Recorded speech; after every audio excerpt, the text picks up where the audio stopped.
Hey guys, this is Brother Scott, and we wanted to make a video today. I've not made video in a while, but I did want to make a video. We've got several people who have been watching videos that we have made in the past and uh, asking and wondering what kind of study aids do we use, or what kind of reference material do I use in studying and preparing teachings and messages. So I wanted to share a couple of the resources that I use.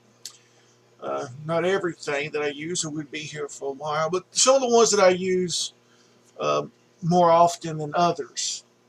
And I wanted to start with this, which is the New Strong's uh, Expanded Dictionary of Bible Words. The Strong's is good, but I'm not real fond of Strong's because the Strong's is going to be it's going to give you definitions kind of in a King James um, process, or it's not going to give you a deep meaning to the word. So I really don't use this book very often at all. But I wanted to start with this reference book to give you an idea that there are some better things that are out there. Um, Two that I use a lot are going to be this is going to be one of them. The Complete Word Study Dictionary of the Old Testament. This is keyed with Strong's numbers, but now the meaning, the definition of these words, I mean, it's going to break this down. It's going to lead you to the root words in the Hebrew. And in some words, it's going to tell you what, when the Septuagint was done, which is the Greek translation of the Hebrew scriptures, this is going to tell you what Greek word they put in its place. Now this one is just Hebrew words, the words in the Old Testament. Very, very good. And then I also have the one for uh, the words of the New Testament.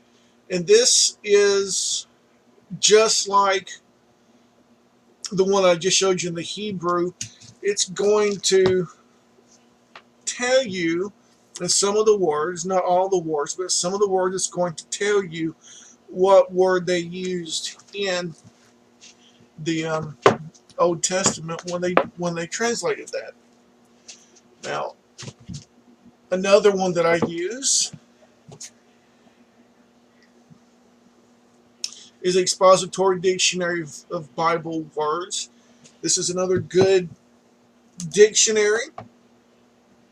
In this one, of course, it's not going to give you as deep a definition as the other two I just showed you.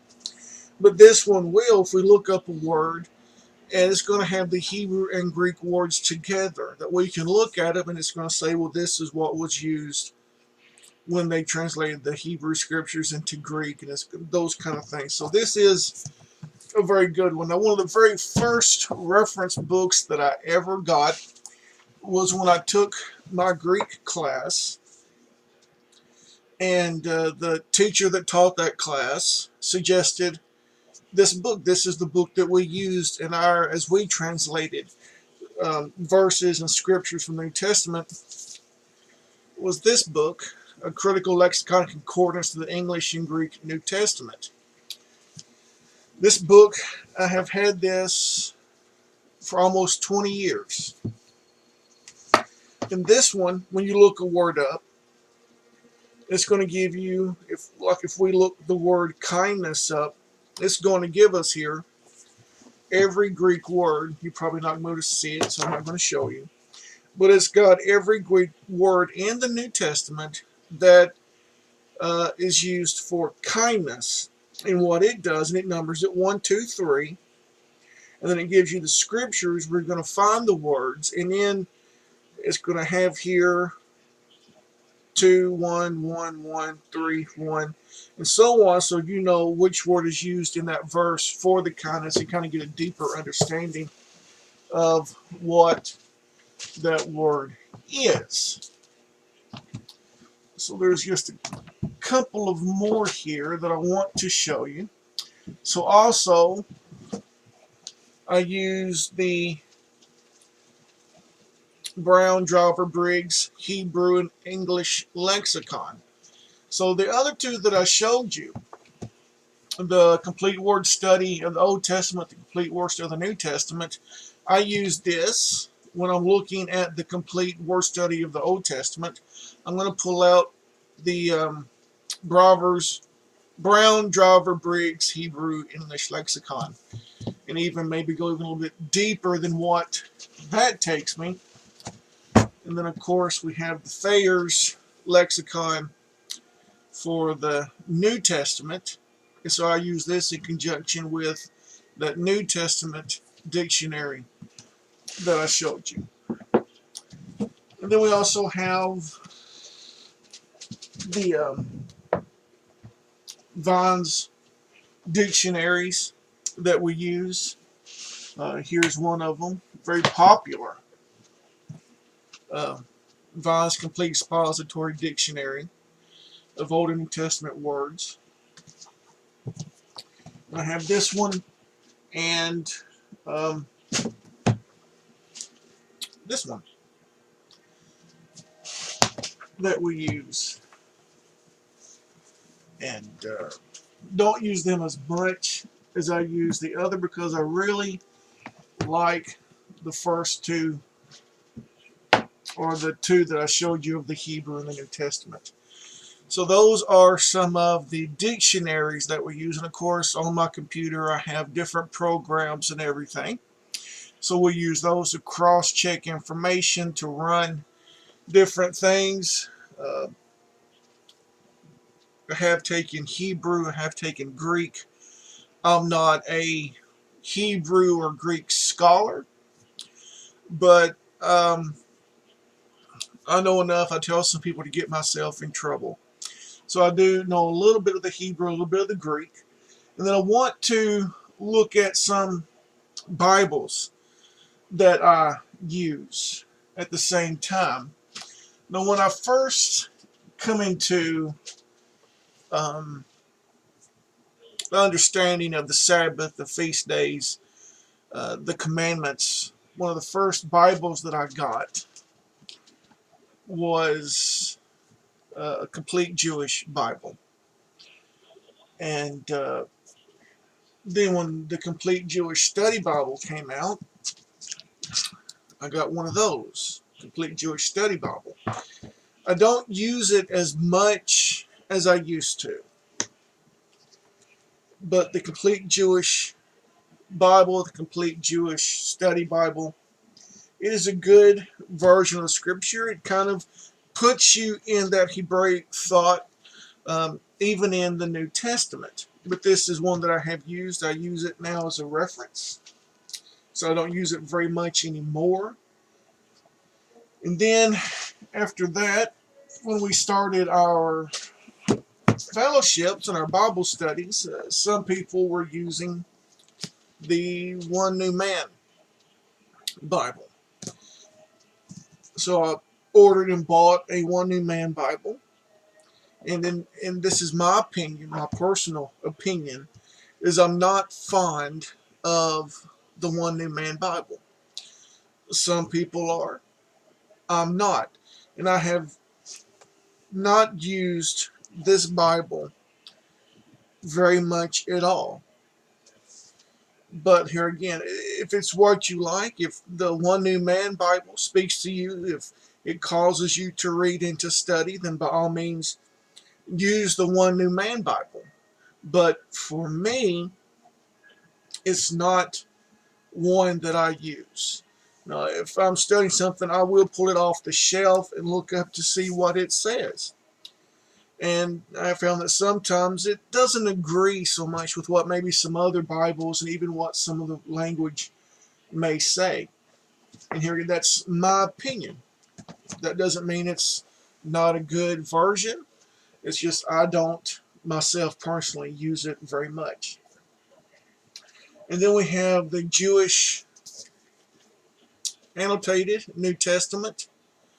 I got this. This is another one. I don't read out of it a whole lot.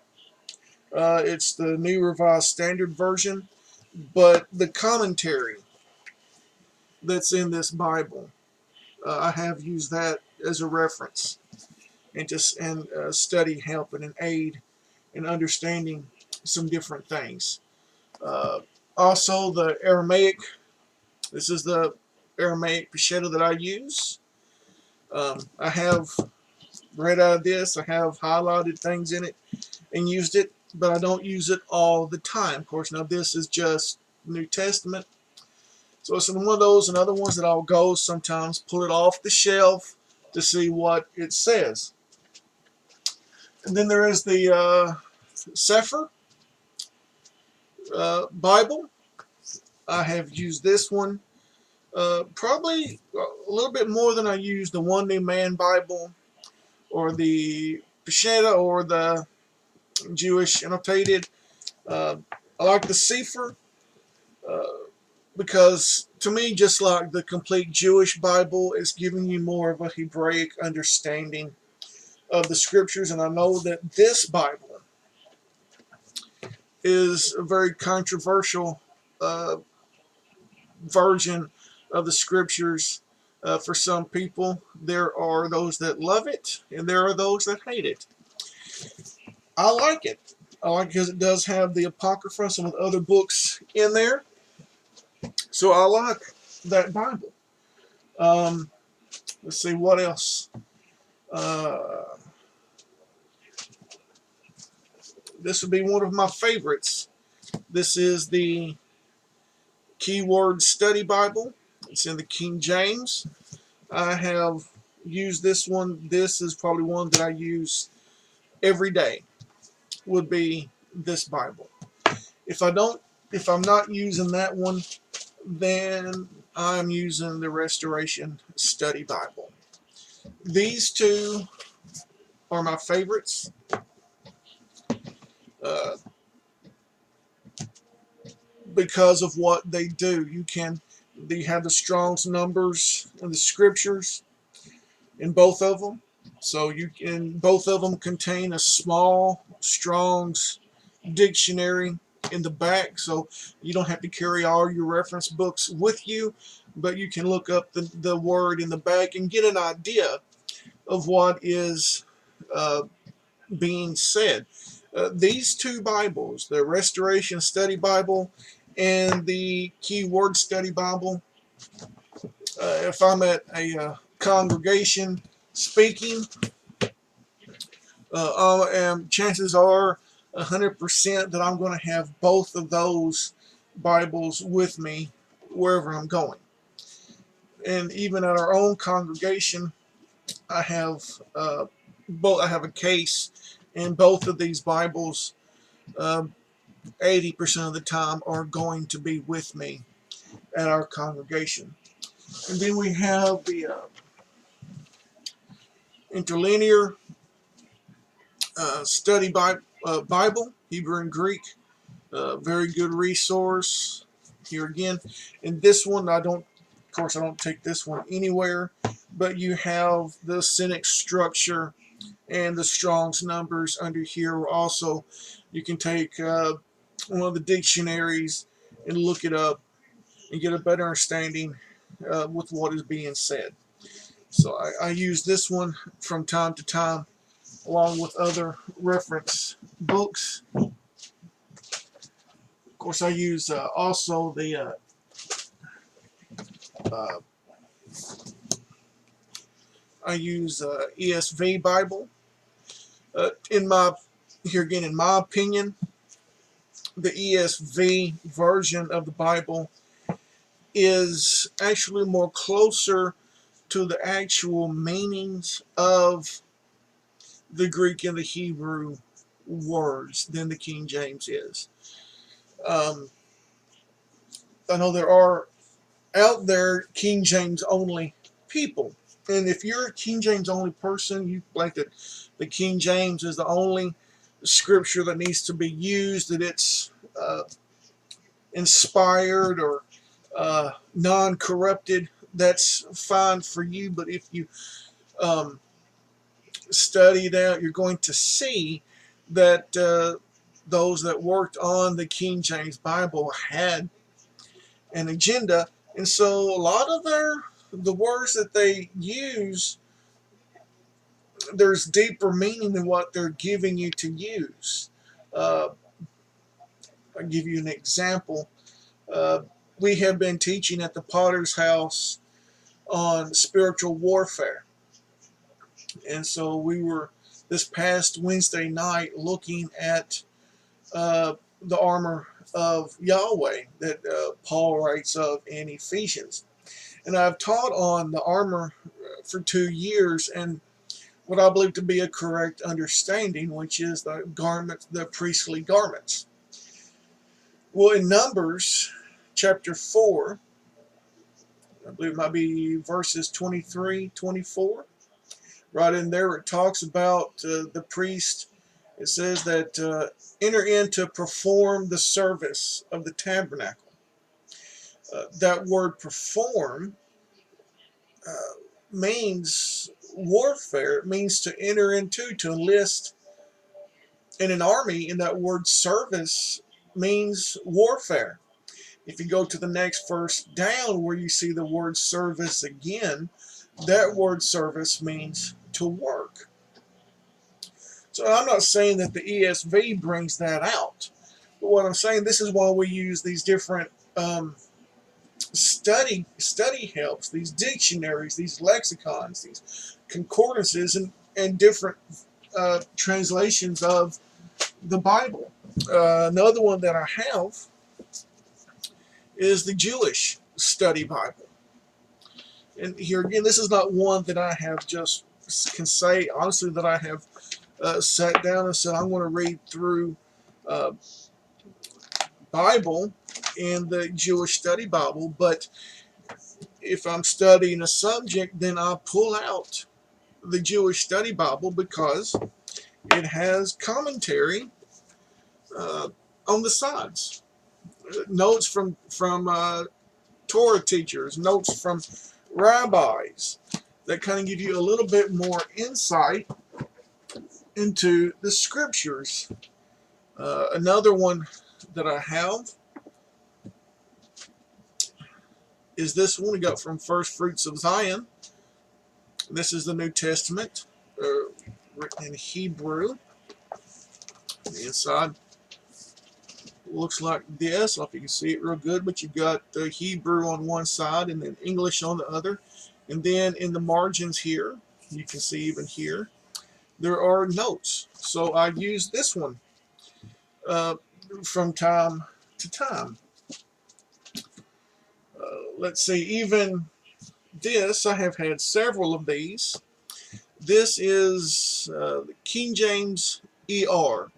This is a King James Easy Read. If you working in the Christian bookstore industry as I have, we do have people who have come in and want to buy. They got their nephew, their grandson, their son, whatever, their family member or a close friend has come into salvation, but they don't have a Bible. And so there are a lot of people who want to buy a King James for a new convert. Well, a new convert may not understand the King James English. So the King James Easy Read is the King James Bible, but it takes out the King James English. It doesn't change the King James Version. If you go to a church that only uses the King James, you can take one of these with you and follow right along with that, except you're not going to have the thee and the thou and the eth and that kind of language. It's going to say you or me or I and things like that. And even a lot of King James only people don't like that. They want that thee, thou, thine, and verily in their King James Bible. But even this has notes and stuff in it. It underlines words. And then down there it tells you what the word means. And I've had several of these and give them away. People will see me carrying it and want to look at it, and then they like it. And they say, well, I like this a whole lot better than I do what I have. Well, then I just let them have it. Give it to them. If it's going to inspire somebody. I've had people ask me, well, what is the best version of the Bible? Uh, and in my opinion, it's going to be the best version is going to be the one that you read, the one that you study. And then I think this is the last thing I want to show you that I gathered to show you is this is the New Testament, Jewish New Testament commentary.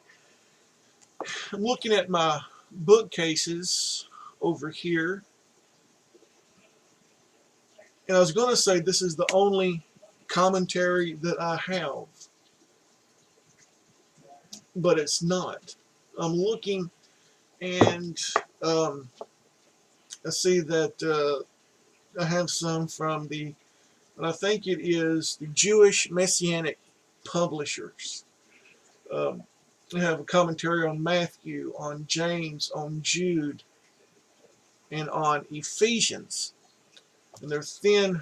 The Matthew is a thick book, but the other ones are kind of a thin book. I have those commentaries. I've got books on Philo, Josephus, uh, Jesus, the Life and Times of Jesus, the Messiah. I've got books on the tabernacle, books on the temple, books on the prayer shawl, books on feast days, books on Jewish history, archaeology, Roman and Greek culture. Um, I've got the Dead Sea Scroll Bible. Um, just a lot of different books uh, that I use as reference books, as reference materials. And so someone says, well, how do you study? I mean, what do I need to do to study? I said, I've even got the Amplified Bible over there and several different things. And so how do you go about studying? How do you get started?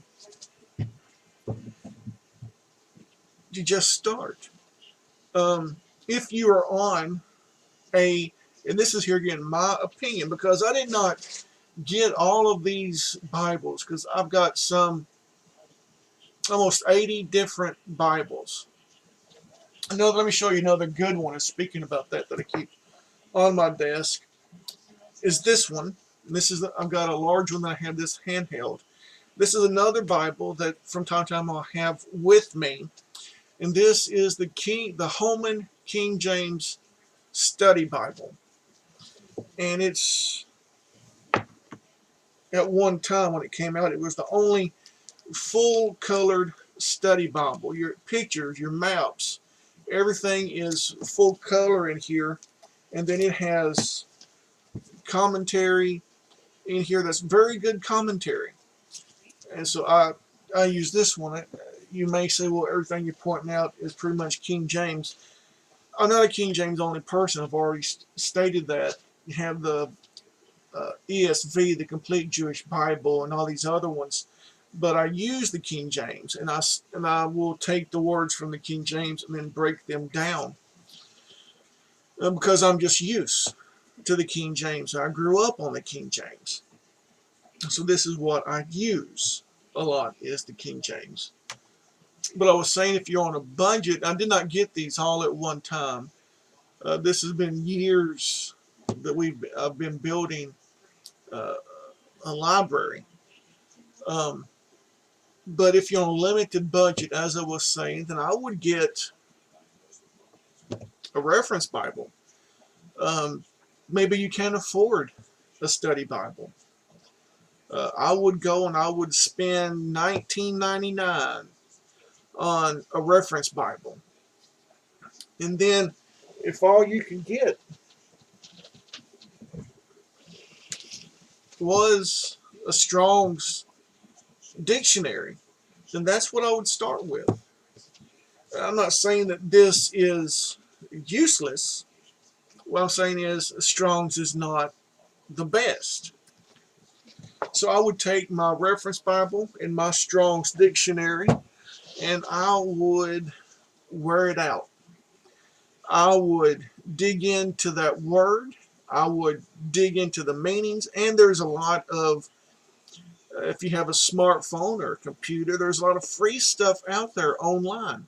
One of the Bibles that I have on my computer is the eSword, and it's a free download. You go to eSword, you download their program there, and then there's free Bibles that you can download that are free.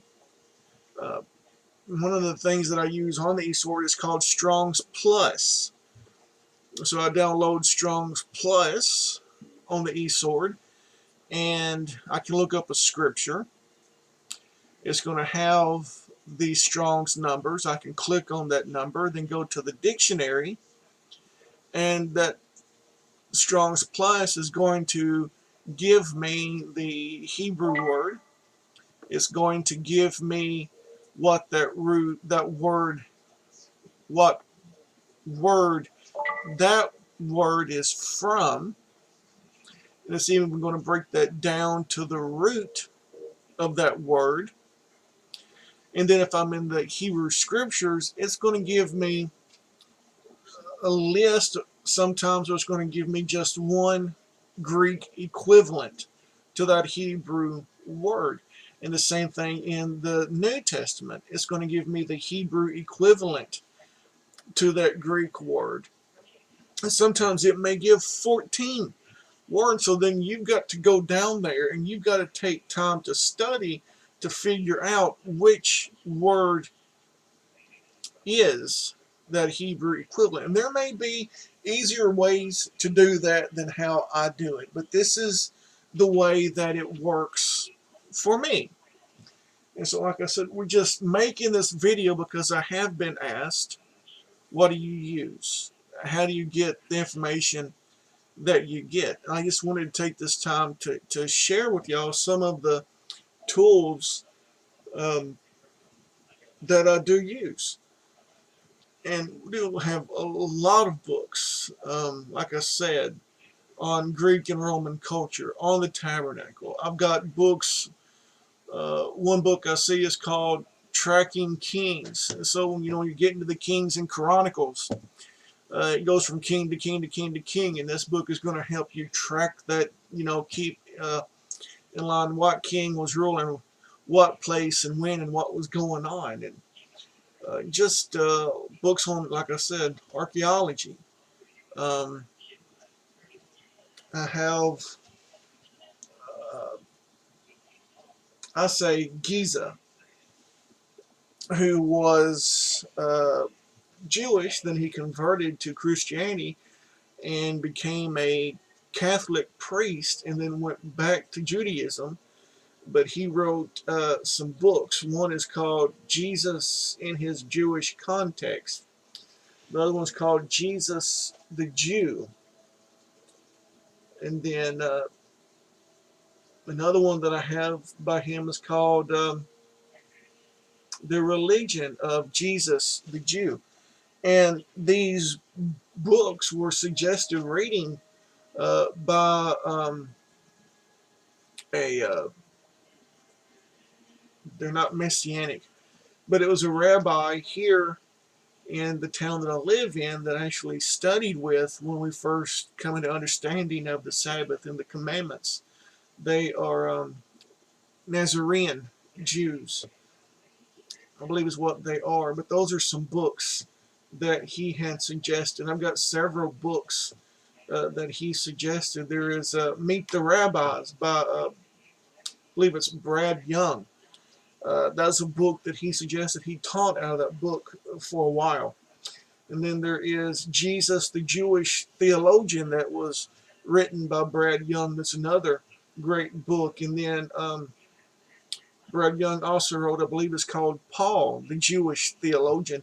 And those books just give you an understanding of the education and where Yeshua and Paul were coming from. and when they said things, and there's a whole I could go through every book that's on the bookcase, but I'm not going to. But just if you're going to begin to build a library, I would start with uh, something that has your attention. If you don't have to spend $40 or $50 on a book. Many of the books that I have, so a lot of the books that I have, I got from used bookstores. That we'd go and visit a town that have a used bookstore, and we'd stop and uh, go in there, and they would have these books. Some of these books cost me a quarter. Some of them cost 75 cents at a used bookstore, and they're in great condition. Some of the books were given to me through the years that I've just kept and used. Uh, but these are just some things. I keep saying this, but these are just some of the things that I use to help prepare to study and prepare the teachings and messages uh, for us at the Potter's House. But the most important thing that I do is I pray and seek the direction of Yahweh to see if what I'm seeing is correct. Uh, am I really understanding this to say what it's saying correctly? Uh, I follow the direction of the Spirit of that Ruach, because that's the most important thing. Seek the face of Yahweh and listen to His voice. If you pray, if you ask Him to speak, then be prepared to listen to what He has to say. So I don't want to take up any more of your time. There's other dictionaries, other books on my desk. But like I said, those are the ones that I use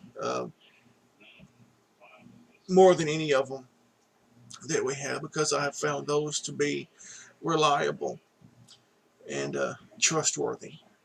I want to thank you for watching. Hope that you've enjoyed it. Maybe you've seen a book or a reference book or a Bible that you said, I would like to have that, and maybe inspired you to dig more into um, the Word.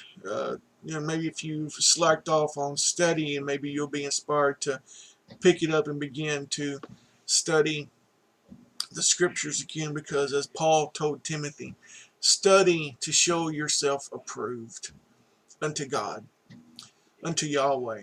So if you're not studying the Scriptures, then you have to ask yourself this question: does Yahweh approve of me? Uh, until next time, Shalom.